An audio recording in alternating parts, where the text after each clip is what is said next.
Okay, my name is Ashley Adkins. I'm going to be doing my Business 501 social cues presentation. So basically, being in the business community, you communicate with a lot of people you wouldn't normally communicate with. That just being a part of the job, you get to meet new people because there's countless opportunities within the business community. So there's 3 social cues. There's dynamic, static, and situational. Starting out with dynamic.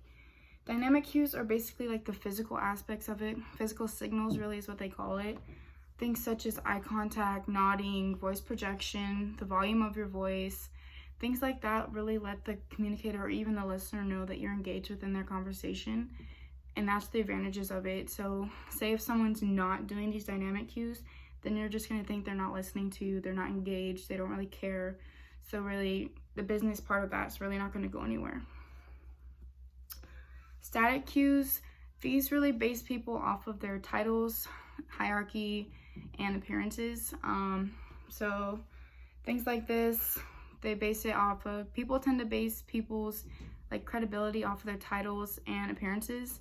So examples being like a nurse, doctor, manager. Are they dressed professionally? What kind of race are they? Do they look like they're educated or not? Do they look like they care about their job because they're not presentable, or are they presentable? Things like that. Another thing the book gives an example of, where are they sitting? Are they sitting at the head of the table? Are they confident? Yeah, people tend to base someone's credibility off of these factors, so it's important to really portray these static cues. Situational cues.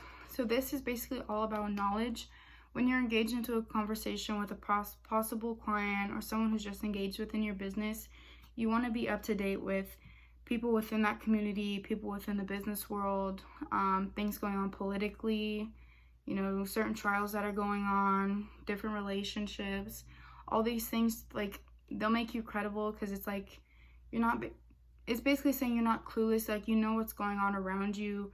And you just want to be up to date with those things, so when a client's talking about them or a person who's interested in the business, like, you're able to communicate with them. You don't like go over your head, like you're not clueless about it, like you're up to date with what goes on within your community. In conclusion, the 3 things I learned about, so basically dynamic, the one thing that comes to my head with that is acknowledgement. So like, you want to acknowledge and let the person know that you're engaged within the conversation with them. Static is basically like assumptions, assuming someone's credibility off of their title and their appearance. And then situational is basically just like knowing your knowledge about different trends, certain thing that's going on in the community, in the business world, just so like what's going on when you're talking to a client and they want to talk about that certain subject.